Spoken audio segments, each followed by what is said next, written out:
Now, another abbreviation of Elul is Ana liyado v'samti lo, which is another way of expressing tshuva, is Ana liyado v'samti lo.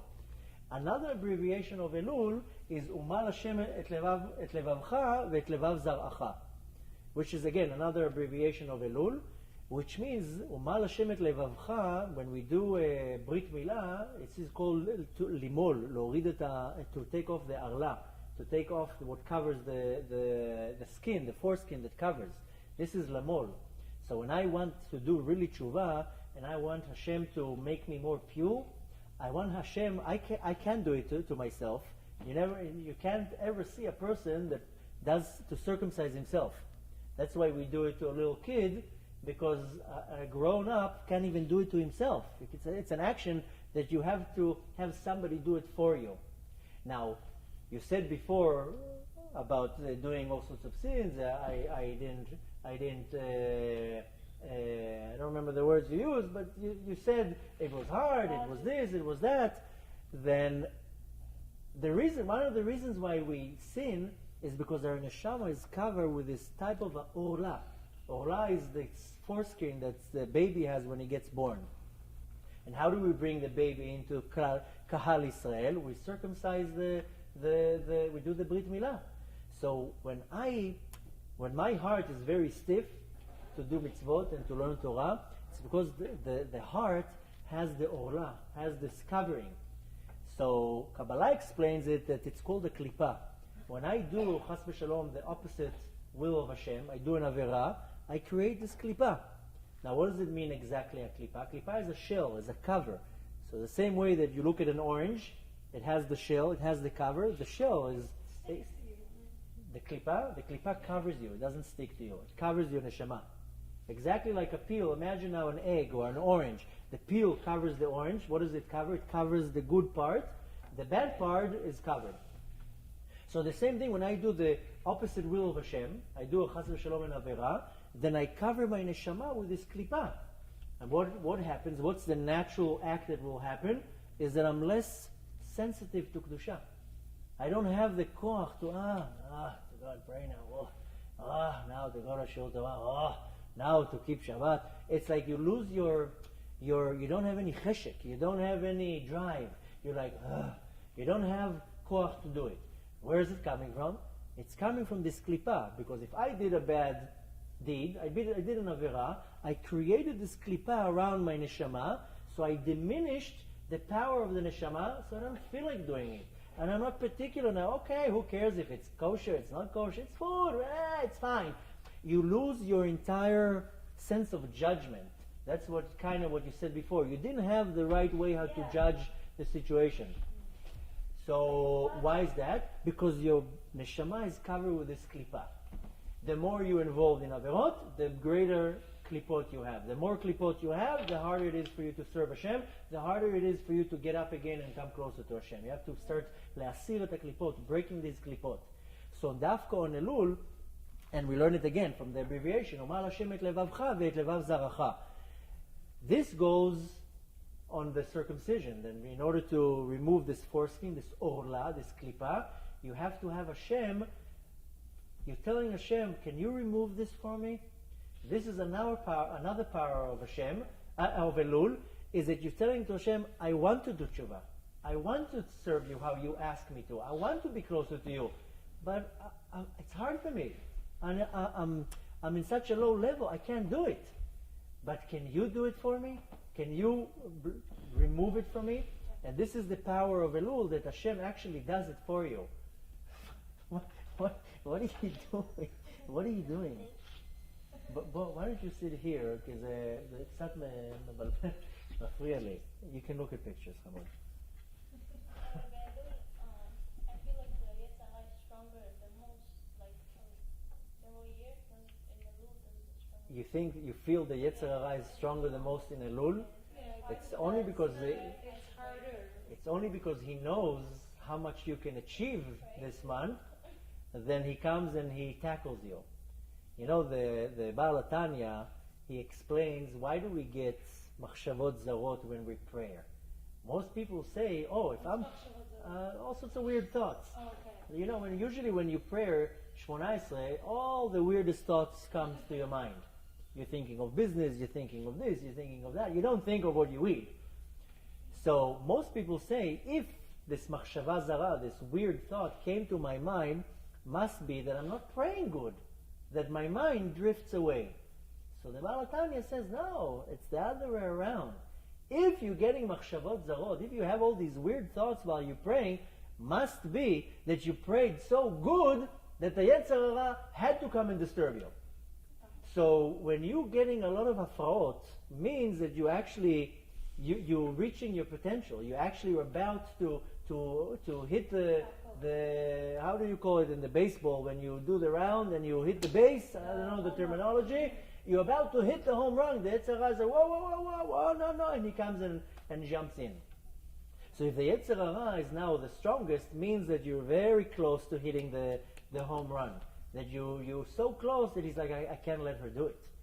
Which should arouse you even more. Oh, I'm in such a high level that the Yetzer Hara is annoying me. The Yetzer Hara will only annoy you when you have a potential to do something good.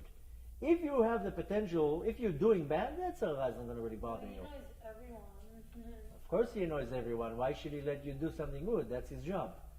You know, he was hired to do a job and he needs to make sure that he's doing it right. The Zohar explains it, the concept that the king wanted to see how strong his son is, his prince. Before he's going to rule the land, I want to make sure my son is made from the right material. So he goes and hires a prostitute to go and seduce the son. And he tells her, you have to go to this man, you have to seduce him, and you have to seduce him with all your power. He wants to see if the son will fail. So it's kind of the same way, that's how the Zohar explains, that Hashem sends us the Yetzer Hara as a prostitute to come and seduce us and to see if we're going to fail. That's the concept of the Yetzer Hara. The problem is, with what's called Yeridat HaDorot, with all the generations, the prostitute that was hired to the job, she was like, I don't want to do this job. I have to now go and seduce the son of the king, and because of me he's going to sin, and that's a bad job, and I'm going to have this on my resume my entire life. So she goes and hires another prostitute and tells her, you see this guy, go and seduce him. And she tells him that's the son of the king, and she tells her the whole story. So even the second prostitute says, So what are you saying? There's a bunch of satanim? no. So the thing is with the generation, each prostitute didn't want to do the dirty job, so she hired another one. The problem is that after 20, 30 of them, the game that we play when we're young kids, Telephone Shabur, you have a bunch of people. The first one says to you one thing, and then you say, and the one that comes at the end sounds completely different. So the Yetzer Hara in our generation is so far down, he doesn't even know that you're the son of the king. He doesn't even know that the mission came from the king. So the Yetzer Hara in our generation is so powerful. He doesn't care that this is the mission. So it's not... So then what does he care about? To make you fail, to seduce you, to bring you down. So he actually does carry out his mission. But the kavana is so mean. The Yetzer Hara in our generation is very powerful. Very, very powerful. That's why we know that we're so close to the time of Mashiach, because we know right before Mashiach comes, the choshech, the darkness of the galut will be super powerful. So you see that the Yetzer Hara, everybody has a Yetzer Hara. You're not the only one who's having issues with him. Everybody has a Yetzer Hara, and now he's the most powerful. And Dafka Achshav, because the Elul is coming, and you have the potential to come and speak to Hashem, he'll come and annoy you all the day, whisper in your ear, oh, do this, just that you're not going to reach this level. Because now in Elul, you can do such a high level tshuva and grow so great that the Yetzer Hara will not want you to do it. Why should he let you do it? He's going to get fired. Are we born with it? With the Yetzer Hara, yeah. Melech Ksil V'Zaken. You get the Yetzer Hara from the day that you're born, and only when you're bat mitzvah, you get your nefesh, your godly soul gets boosted in, and that's why it's called Melech Ksil V'Zaken. Like he's old, he's in the body already for 12 years. So the Yetzer Hara, you're born with him. Yeah, he comes with the package. But the thing is that you can look at the Yetzer Hara in a very negative way, that he's coming to annoy me, but you can look at him as your own personal trainer. Now take a boxer, Take now a boxer and tell him you want to go to the world championship, start working out and register for the world championship. Did you ever see a boxer or anyone that trains without a trainer? Now the personal trainer for the boxer, puts him to the extreme. So the same thing as the Yetzer Hara. If you wouldn't have a Yetzer Hara, when the Yetzer Hara constantly pushing you, so you're constantly fighting him. So you're constantly elevating yourself. If you wouldn't have a Yetzer Hara, it seems like a good thing. Oh, I'll do whatever. No, but if you wouldn't have a Yetzer Hara, you wouldn't have a drive to be like, okay, now I'm going to fight the Yetzer Hara and I'm going to eat this kosher thing. Now I'm going to fight my Yetzer Hara and I'm going to go to a Shiur Torah. So at this point we're not. When Mashiach will come, the Navi says, "Ve'et ruach hatuma avir min haaretz," Hashem will remove all the impurity from the world. Then we're going to reach the level that By impurity. The Tumah, impurity, means there's not going to be Yetzer Hara, there's not going to be death, there's not going to be anything bad. We're going to serve Hashem in the ultimate level. But right now we're here to fight the Yetzer Hara. It's part of our avodah. Our day-to-day job is to fight the Yetzer Hara. And if you don't fighting him, something is wrong. If you have a period that everything is quiet, it means that, it's the quiet before the storm. It means something is real big going to come. If you don't hear from your Yetzer Hara a week or two, he's planning something. So if you're constantly fighting the Yetzer Hara, it means that you're good. It keeps you on your toes. It means that you constantly need to grow. Of course it's a fight. That's part of our avodah here. A lot of people think, my avodah is to learn Torah and to do mitzvot. Yes. How do you know what is a fight or what is the Yetzer Hara? Anything that will take you, will convince you, or will try to move you away from Hashem, that comes from the Yetzer Hara. Everything, if the Yetzer Hara is not going to tell you, can you please wake up early in the morning and go to pray? Can you please go now to a Shiur Torah and give this guy $100? Please. No, but I'm saying in certain things, it's not like what you said, like a seduction. Like, don't do this, don't do this, don't Well, do the this. Yetzer Hara has many costumes. It's like easy. Like, you know what I'm saying? Like the example for the praying. Like some people don't feel it. Like, there's not a Yetzer Hara. Each person has the Yetzer Hara in a different department. One person has a Yetzer A Hara. lot of departments. Yeah, but some people, the Yetzer Hara is much more stronger when it comes to praying. One people, the Yetzer Hara is very strong when it comes to give charity. Each one has certain departments where the Yetzer Hara is very powerful. And in other departments, so some people it's very... Like you don't want to do something, that's the Yetzer Hara? Well, I have a whole video online. I'll give you the link later that it's kind of breaking up where it's all coming from. It's not only the Yetzer Hara, it's a whole crew that is there to annoy you. So first of all, you have... So there's a lot of devils? There's a lot of things that make you, how you said, that they'll confuse you or convince you or whatever. First of all, there's the Yetzer Hara who comes to push you away from Hashem. You have to recognize when is the Yetzer Hara. More than that, you did chas v'shalom and avera, you created a klipa. A klipa also comes to oppose kedusha. So could be that now you will about to go to a lecture, and your klipa will oppose, will tell you, stay home, go watch a movie, go hang out with your friends.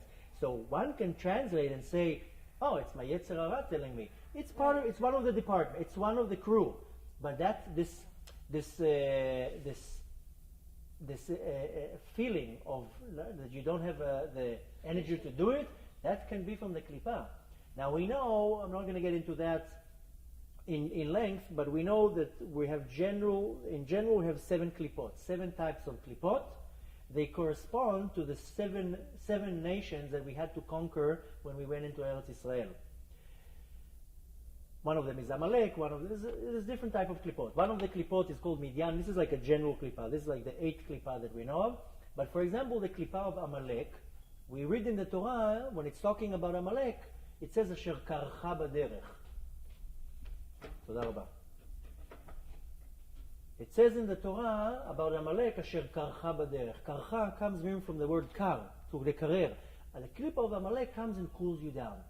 Softens, don't get so excited. You get excited to go to a Shiur Torah, it cools you down. What's to get excited? You get excited to keep Shabbat? There's time. Why do you need to light now candles? You still have 18 minutes. You can take a shower and cook something.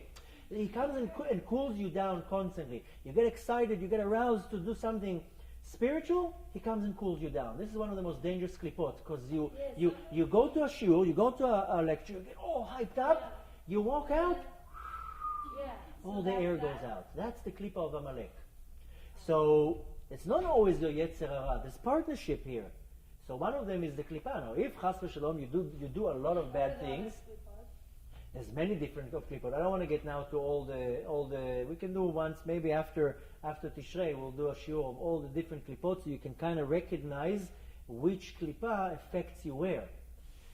But we know that for this example, Amalek comes and cools you down. Now the thing is that one can say, oh, it's my Yetzer Hara. The Yetzer Hara is a general term. No, it's the klipa that you created came to cool you down. Now you can also have the klipa that gives you a lot of anti, like a lot of like, I don't believe. This is also the klipa of Amalek. Amalek, the gematria, the numerical value of the word Amalek is the numerical value of the word safek.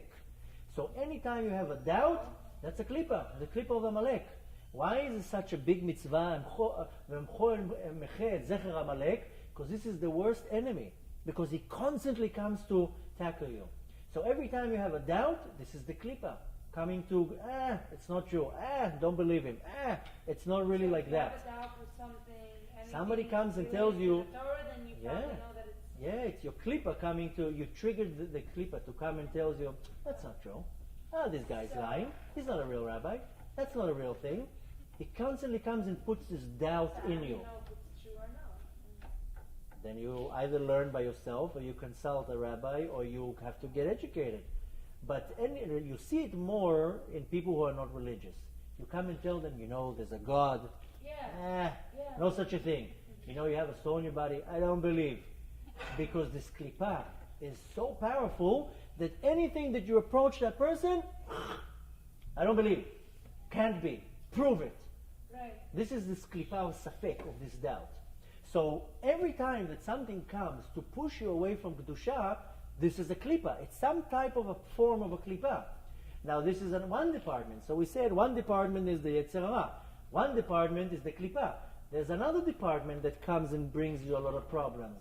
We know that in our body we have a soul, but the soul, the neshama, is a higher madriga of the neshama. The soul has 5 levels of it. The level that we mainly correspond with is the nefesh. So we know we have a nefesh elokit and we have a nefesh behemit. So the nefesh elokit, exactly how it sounds, it's a godly nefesh. All it wants to do is mitzvot. It only wants to satisfy Hashem. He has nothing selfless here. It's just Hashem. Now the nefesh behemit, exactly how it sounds. Behema is an animal. All it wants to do is satisfy itself. It wants to eat. It wants to sleep. It wants to have all the physical pleasures come from the nefesh behemit. Exactly like an animal. Now, exactly like 2 kings that are trying to rule the land, they're constantly fighting with each other. So one time this overpowers, one time this overpowers. Like 2 people who wrestle, it can be that they're both winning, and it can be that they're both losing. If I'm winning, you're losing. If you're winning, I'm losing. So constantly in your body you have a battle between the nefesh elokit and the nefesh behemit, the godly soul and the animal soul, constantly fighting. Now what does the nefesh behemit want? He wants to eat. He wants to sleep. So you wake up in the morning to go to shul, the nefesh behemit tell you, what are you talking about? It's 7. You can sleep a whole hour now. And you go back to sleep. So the nefesh behemit constantly pulls you away from kedusha. So you have to kind of learn, no, this is my Yetzer Hara now coming to annoy me. This is a klipa bichlal that I can actually, the klipa, you can dismantle, like a bomb. You can dismantle the klipa and you kind of let it go. You broke the klipa. How do you dismantle it? You do tshuva. You do what's called itkafia. We'll do a shiur now. You know what? We're going to do a shiur, Bezrat Hashem Lineder, after Tishrei, after the holidays, because the shiurim for the holidays I want to do regarding the holidays. We're going to do a shiur about all that, all the types of the klipot, and how you dismantle them. But the way to dismantle a klipa is to do what's called itkafia. Itkafia means to subdue it. I now fighting with a person, I put him in a headlock, that's it, he can't move, I'm in control. Then you do the same thing with the klipa. You put the klipa under your control. This is itkafia. Now, the act that comes from this itkafia, it's what's called ithapcha. The Lashon of the Zohar, it says, v'ithapcha chashocha le'nohara. You transform the darkness into light. Because the klipa, exactly like you come and take now something and you cover a source of light, you cover the light. This is what the klipa does. It covers the light. But you break this klipa, so you transform the darkness into light.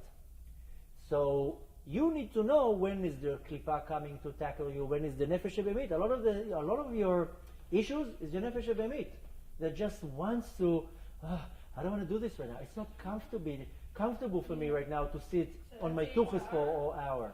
The Yetzer Hara is kind of orchestras everything. But a lot of people think that everything is just the Yetzer Hara. The Yetzer Hara is one soldier out of the entire army that constantly fights you. You can probably have 100 klipot that constantly bother you. Some of the klipot suck the kedusha out of you like a leech. The katargim, that's a different thing. When you chas v'shalom, when a person does a avera, then I explained it in couple times in the shurim. I'll do it real quick. When a person does an avera, there's a chain reaction. So the first thing that happens, he did the opposite will of Hashem. He didn't listen to the king.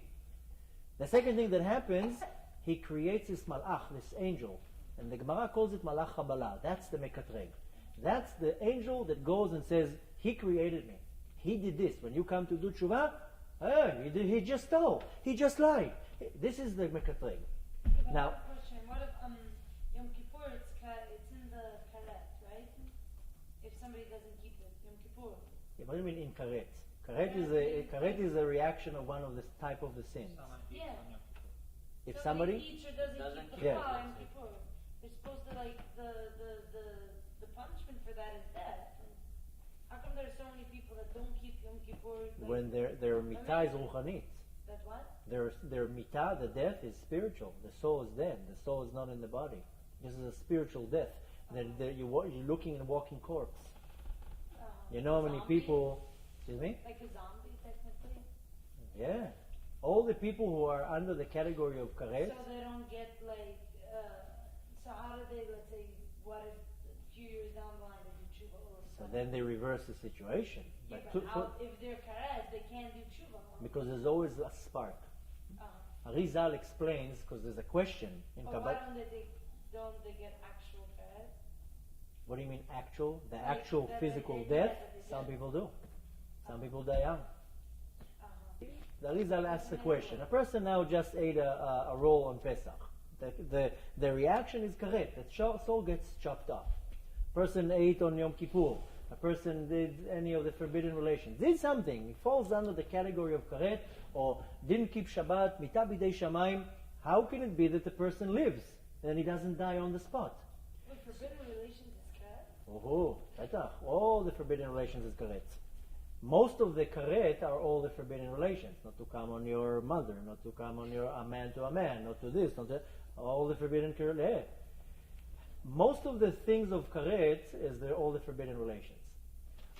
Very few has to do with Bet HaMikdash, eating the konchim and all sorts of stuff like that. Eating on Pesach, chametz, eating on Yom Kippur. But yeah, most of the karet ones are the forbidden relations. Now in our generation, I don't know many people that they have relations with their mother or with their daughter and what the Torah is specifying. But we do have a lot men and men. And a man with a married woman, that's very, very common. What So if somebody is separated? They're not. that's also correct. That's also, and they Yeah. have they're separated from their husband. Doesn't matter. Or they're waiting for divorce or something. That's even worse because you're a married woman. Not you. A woman who's married under Ktubah, she's considered an Eshet Ish. But So that she's not with the. doesn't matter. So as long as she's waiting for a guy. so if a woman doesn't have a get, means that she's married, means that she's Eshet Ish. And if that woman has relations with a man, married, not married, a Jew, non-Jew, this is a forbidden. This is one of the kretot, one of the forbidden relations.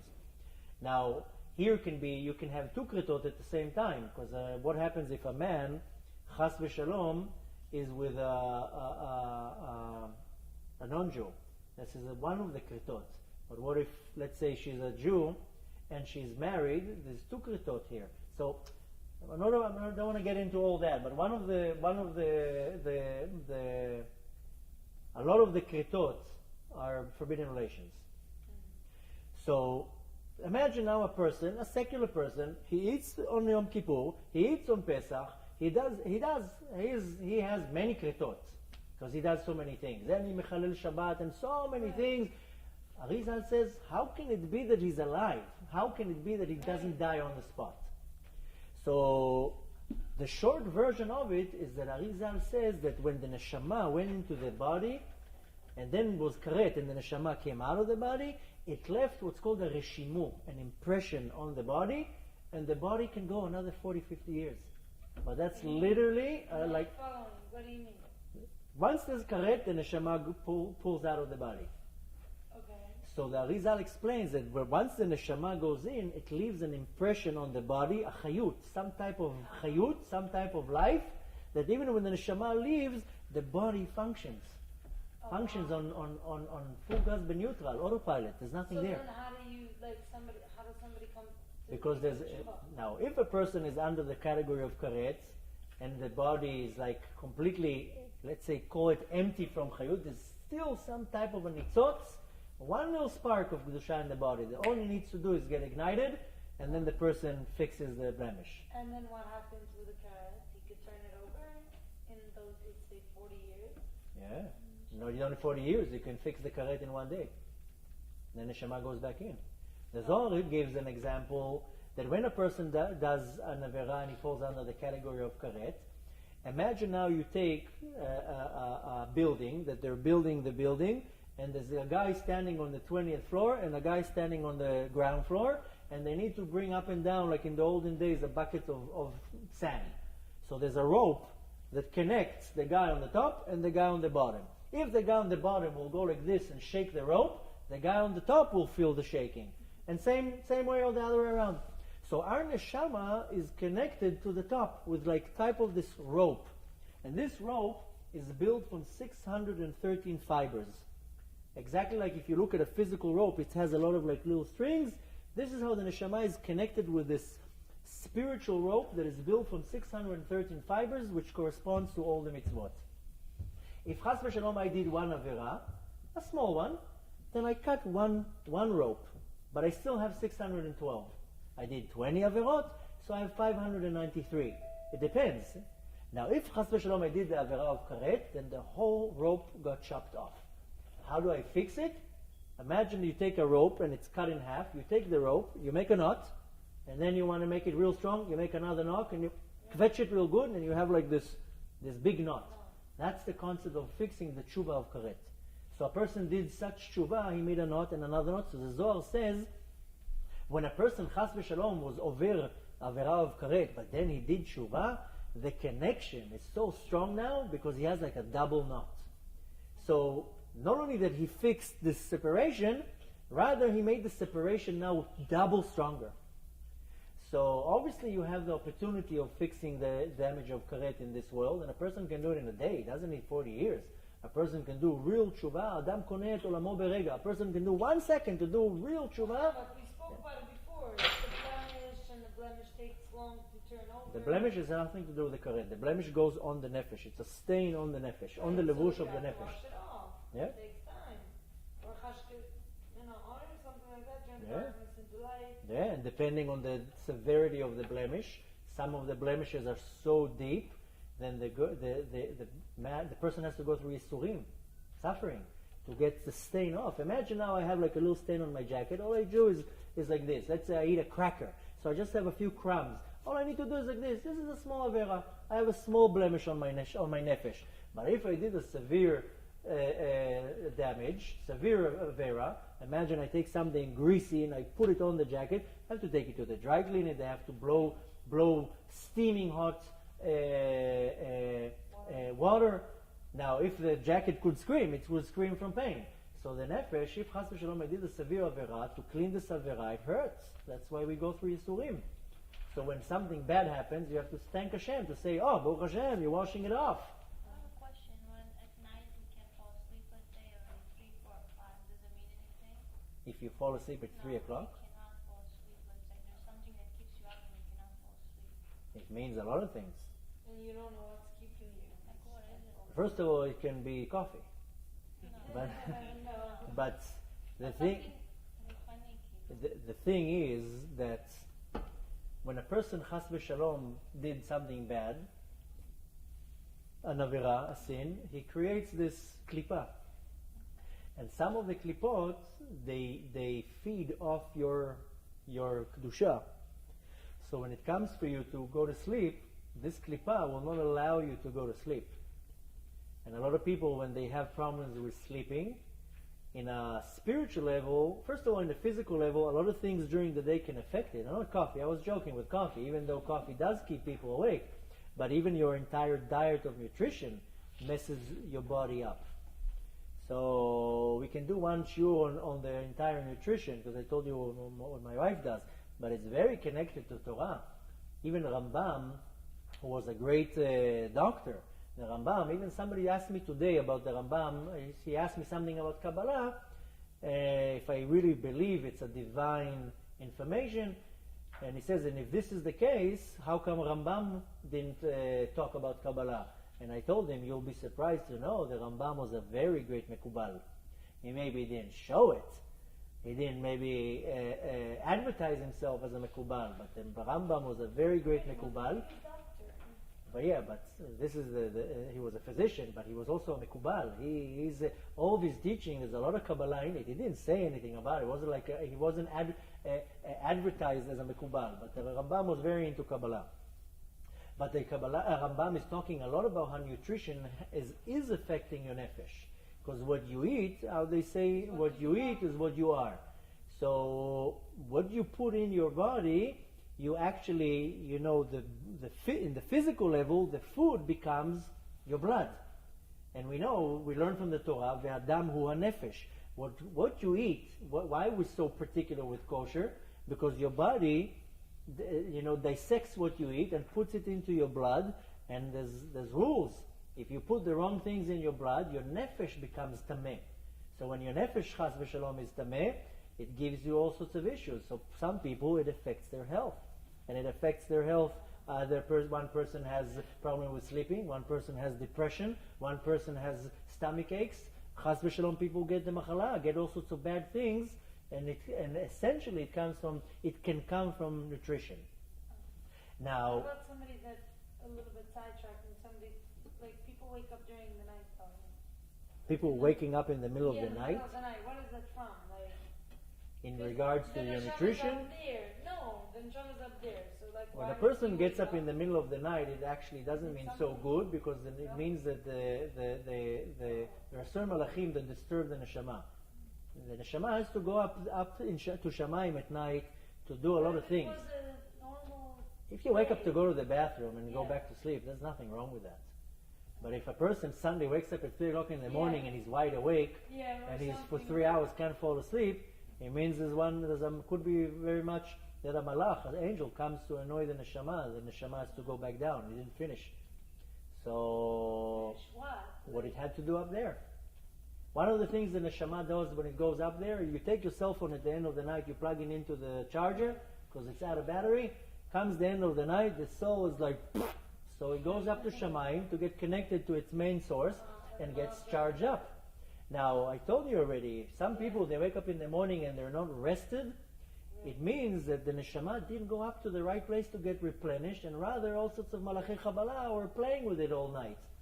So, when a person wakes up in the morning, chibriya chadasha, like a new creation, why do we do netilat yadayim first thing in the morning? Besides that we have ruach tumah on our hands, you're like a new creation. You're starting a brand new day.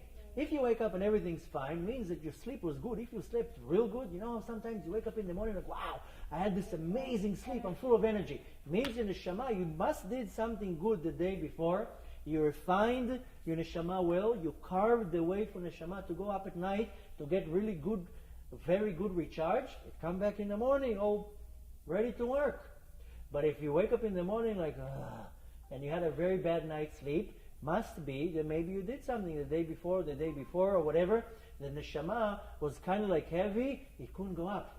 Imagine like you put a person, like how the mob, they put cement to the leg of the person and they throw him in the water. Lehavdil. So the person can't swim up because he has 500 pounds holding him down. sometimes your averot, they hold you down. Your neshama can't go up. So either you can't go to fall asleep, or either you start sleeping, then you come right back down. So one of the things you can see is do Kriyat Shema Lamita, but not just read it. Be dressed, sit 5 minutes before you say the Kriyat Shema and say, okay, I woke up at 7 and it's now 11. What did I do for 16 hours? Okay, I prayed. Oh, you know what? I forgot to say a bracha in the morning for this. You know what? I ate and I should have washed for Netilat Yadayim. It was bad and I didn't. And in the work today, I kind of said a lie to this person and I did this and I did it. You do Cheshbon Nefesh. And you're able to do tshuva. So when you do tshuva, the reading Shema, the words is very nice. But the whole point is to do tshuva. What did I do today? Maybe I did something not as good. And the thing is that if you really summarize your day, you might find probably 5, 10 things that you did that weren't 100%. Now the thing is that if a person is very far away from Hashem, maybe these things are not so powerful to affect the neshama. But when you're already in the path of tshuva, sometimes not saying the truth is putting this dirt on the neshama, and the neshama can't go up. You have to do tshuva for that. So yes, sometimes you don't say 100% the truth to a coworker. You know, you were late, you're saying, oh, don't ask, you make up some story. No, sometimes, you have to speak truth. And sometimes it's not so convenient to say the truth. But sometimes you do things that are very minor. And even in your own Avodat Hashem, you didn't have the right kavanah, or you know, a lot of people, it's very easy when you're in public to behave very proper, and when you're in home, nobody's really looking. So when you sit down to do Kriyat Shema, what did I do today? Now, if you live your life like that, I can assure you, you come to Yom Kippur, 90% of your work is done, because you already did Shuvah every day. So if you sit on your bed, well, not physically on your bed, better to do it in the living room when you're dressed. A lot of people think to say Shema Lamita is to be dressed in pajamas and slippers under the cover. That's not the right way to do it. Sometimes when I'm really tired. If you're dead tired, then I'll give you a one-time permission. I'll give you a voucher to go and do it once. But better not to do it in your bed. And better not to do it when you're with pajamas, and for sure not lying down, and better not even sitting up. Better to do it the right way.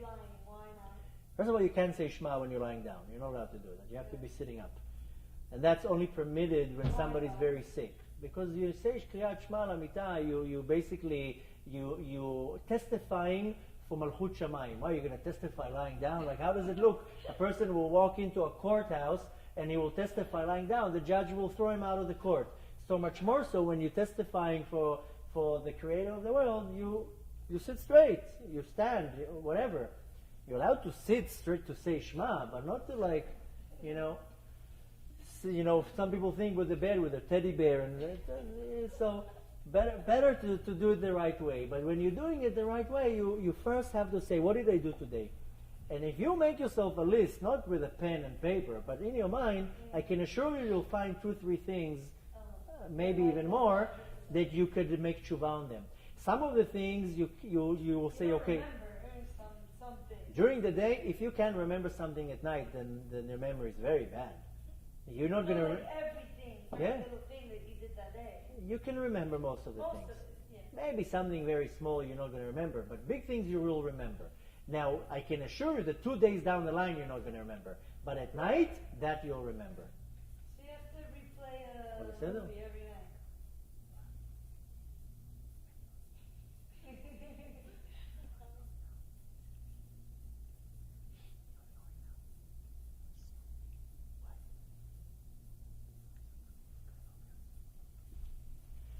It's like you kind of have to replay your own movie every night. Yeah, if you're smart, you look at the entire day, and at least you know you hurt somebody. The next day you can call right away. You know what? I'm so sorry. I was mean to you. A week down the line, not only that, even if you remember, that it wears off. They say not 100% truths are half lies. You have to go and rectify it by telling the person, oh, hey, listen, I don't think I told you. You have to be a judge to your own act. Because if it's going to get you in trouble and it's going to create a bigger mess, sometimes better to... It's like you're just going over in your head and you're like, oh, maybe I shouldn't have said this because it wasn't 100% the truth. So if by going to that person will create a bigger mess, don't do it and learn for the next time not to say it. Part of doing tshuva is also learning for the next time not to do it. Right. But the thing is that a lot of things during your day, if you do tshuva, either you can do the next day, you can ask sorry, or you can apologize, or you correct your way. So I know a lot of people, comes lunch, they want to eat, they're like, no, עכשיו to wash, and to say 5 minutes to say Birkat HaMazon, it's batuach it's mezonot. So, you don't have to apologize to the bread, but the next day you say, what does it take me? 30 seconds to wash my hands, and on the clock it takes exactly 5 minutes to say Birkat HaMazon, which is one of the greatest mitzvot.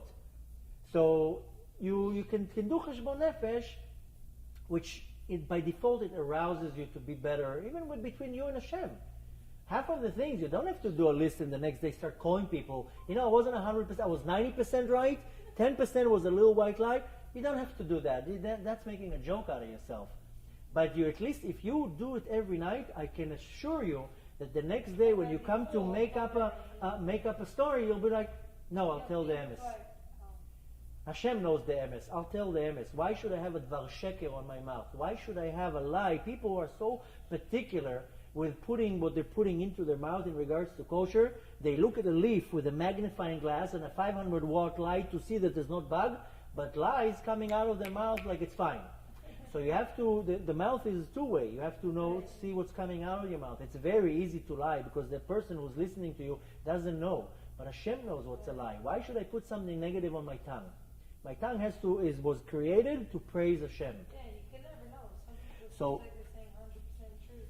Exactly. So the whole point is when you do tshuva, when you say Kriyat Shema Amidah, is you do real tshuva, and if you do that every day, I can assure you that your life is going to be 10 times better. You're going to come to Yom Kippur, you're barely going to have any sins to do tshuva for, and your whole life is different. Because if you do cheshbon nefesh every day, I can assure you that the next day you'll think twice.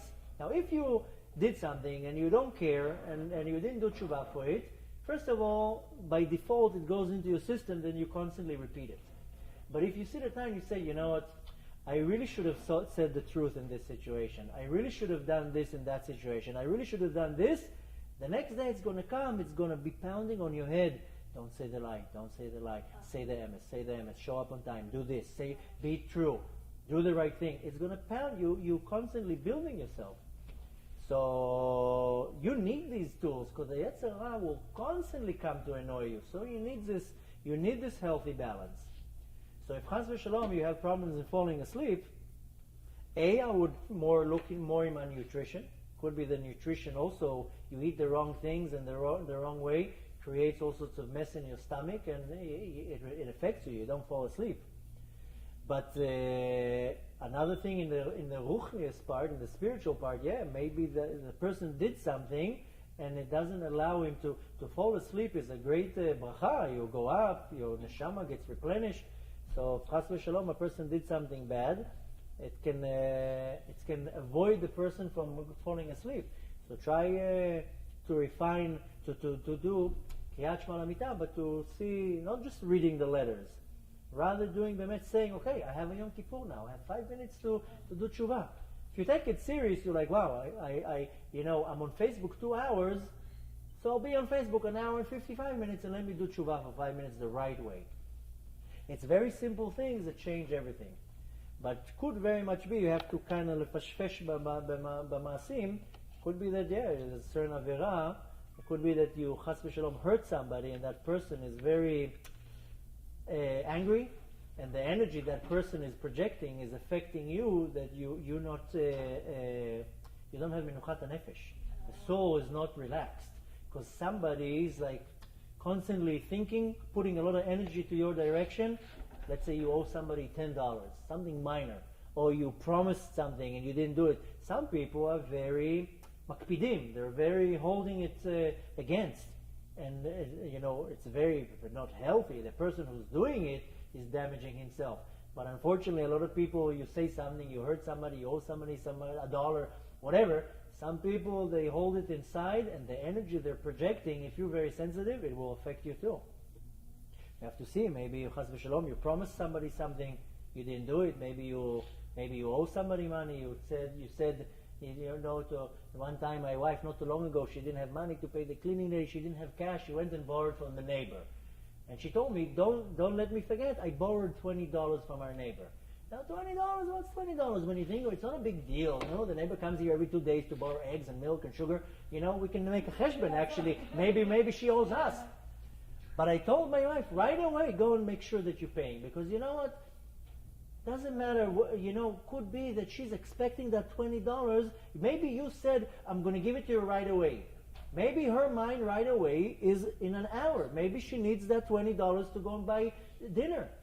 So you don't know how people behave. Some people, you do something minor, you don't even notice, and for them it's huge, and they're angry, and they don't have the common sense to come and tell you, look, what you did wasn't nice, and next time don't do it. Some people tell you straight to the face. Some people don't. Some people hold it inside, and what it creates anguish for them. It creates for you something. The neshama feels this bad energy towards you. So sometimes you're very sensitive.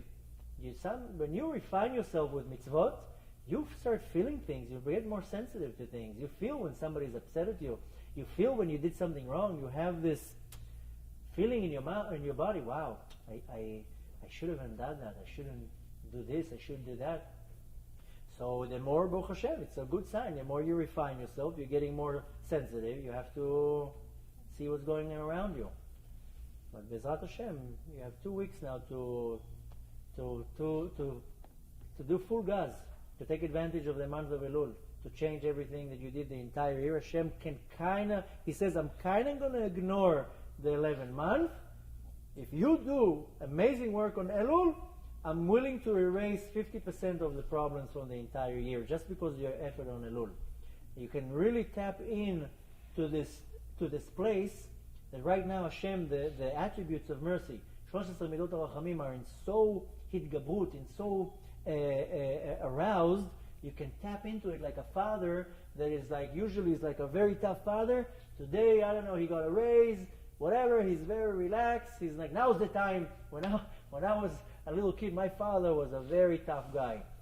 And sometimes I would want something, my mom would be like, oh, no, you go ask your father. And every time I would go to her, and is now a good time? No, he had a bad day at work. Don't go now. Then suddenly one day he will be in a good mood, my mom will run up, go, now's the time. Now he's good, go ask. Now is a good time, he's in a good mood. So chas v'shalom, not that Hashem is in a bad mood during the year, but now is a very auspicious time to take a lot of achlatot tovot and do a lot of changes, but do the actual act. Not in theory and say, after the Chagim, when everything calms down, I'm going to get really into this whole thing. The point is now to do it, because your act actually arouses all these emotions in Hashem, all these rachamim, all this abundance that Hashem wants to give you. You can arouse it with your action, not with theory, rather with action. So B'ezrat Hashem, you should take advantage of the next 2 weeks. We have literally 2 weeks. Oh, it's crazy. Time flies. Yep. And so תעשי חצי. לא היא אותה הבעיה. מה שאמרתי לה, אז דווקא באלול תעשי הכי צנוע שיש. אז דווקא באלול שבועיים תגידי, זהו, עכשיו הכי צנוע שיש, כל אלול. אני אמרתי לה, you understand a little bit of Hebrew, שרה, נכון? אמרתי לה, מה שבא ביותר מדי לחץ על הנשמה, זה לא טוב. כי או שאת עושה את זה מפחד או מלחץ, זה כמו דבר קפיץ שלוחצים, פתאום באיזשהו שלב הוא משתחרר ומתפוצץ. עדיף לעשות הכל בשלבים של לאט לאט, לעשות זה בכיף, בהבנה, באהבה. ומה שהסברתי לה קודם, יש 2 דרגות בתשובה. תשובת התאה ותשובה הילה. תשובת התאה... זה בדיוק מה שהם saying. אבל But you don't want to get overwhelmed at the same time, So now you have 2 weeks to give it full force. boost. אבל בכלל, תשובת התאה זה corresponds, זה הולך על תשובה מיראה. אני מפחד מהעונש. תשובה הילאה זה תשובה מאהבה. אני רוצה לעשות זה כהשם, זה מה שהשם רוצה. אז כשעושים משהו מפחד, מיראה, אז גם הדרגה של התשובה נמוכה יותר. כשעושים מאהבה, אז הדרגה של התשובה גבוהה יותר. כמובן שצריך קודם ביראה, אחר כך מתעלים לאהבה. אבל אם עושים משהו יותר מאהבה, אז זה גם בא יותר בקלות. אז לפעמים צריך לא לתת יותר מדי pressure, יותר מדי לחץ, כי זה באיזשהו שלב ישתחרר. עדיף לעשות את זה בשלבים קטנים, לאט לאט ובזהירות. אבל עכשיו דווקא זה כן צריך לכופף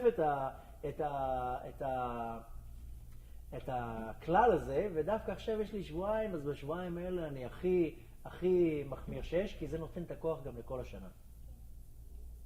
But another thing you should take into consideration, we're going to the next shiur will be already next Wednesday. On Shabbat is Chai Elul, Yudchet Elul. It's a very special day, first of all, because it's the birthday of the Baal Shem Tov, and it's the birth in Shabbat, this Shabbat. It's the birthday of the Baal Shem Tov, and it's also the birthday of the Baal Tanya, which in Chassidut it's called the Shtei HaMeorot HaGdolim. You know, when we learn in Bereshit that Hashem created the Shtei HaMeorot HaGdolim corresponding to the sun and the moon. So Chassidut calls the Baal Shem Tov and the Baal Tanya Shtei HaMeorot HaGdolim. That's why the name of the Baal Tanya is Shnei Or. So that's her birthday. So first of all, it's a very special day. But in regards to our Avodah, from Chai Elul to Rosh Hashanah is exactly 12 days. So every day of these days, you can do tshuva for the entire month that corresponds. So Chai Elul corresponds to Tishrei. Yutet Elul corresponds to Cheshvan. Kaf Elul corresponds to Kislev. One day you can do tshuva for the entire previous month. You can't remember. Yeah, what you did in those months. Doesn't matter. Doesn't matter. It's not about remembering. So you do tshuva for everything? What you can do, let's say you take one day. You take Chaf Elul. It's going to be Monday. So you're saying, I don't know what I did in Kislev. But Monday, I'm waking up in the morning. I'm doing Birkot HaShachar perfect. I'm praying Shacharit. I'm giving tzedakah right when I wake up. On purpose, I'm going to make myself a sandwich so I can wash and say Birkat HaMazon. And I'm going to find time to do Mincha. And I'm going to dress the most tznuah. And I'm going to come home and you're saying, this day, I'm going to act how I would want to act the entire month of Kislev. And if you act 100% that day, you kind of do tshuva for the entire month. Almost impossible to be Nothing is impossible. A whole week, what's a week to do full point? You're going on a retreat. You're going on a seminar.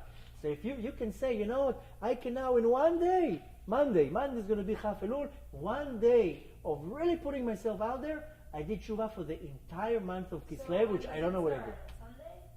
Saturday, Shabbos is Chai Elul, it's the first day. So Shabbos you do tshuva for Tishrei. Sunday you do for Cheshvan. And so forth, you have 12 days. Each day you do tshuva for entire month. That's how good Hashem is. He tells you, I'm giving you a whole discount. 12 months you can do tshuva in nothing. With no pressure, with eating. Yom Kippur is hard not to eat. Right. Even Rosh Hashanah, it's hard, long prayers. Hashem is telling you every day now. It's like a mundane day. You do whatever you want. Just be 100%. Be 95% on that day. You're washing off the problems you did corresponding to that month. So internalize it. You have a bonus. In one day, I'm fixing a whole month. Where do you get to such of a bonus? This is literally a Labor Day sale. Hashem tells you, do an effort, one day. Put your biggest kvetch that day. Every word that we want to say that is wrong, hold your mouth. No lashon hara. I'm not talking to friends a whole 10 days. I'm not calling anyone. No lashon hara. So you do an effort, 12 days. You kvetch. But what you do is you arouse such amazing feelings from Hashem that comes Yom Rosh Hashanah, you know that you did so much. And Hashem already erases erases all the averot. Yalla, no, I'll give you an amazing year because of this effort. So we should all have a very good and blessed year. And should have the koach to do tshuva. Yosef is already getting very tired. He has to do also tshuva tomorrow.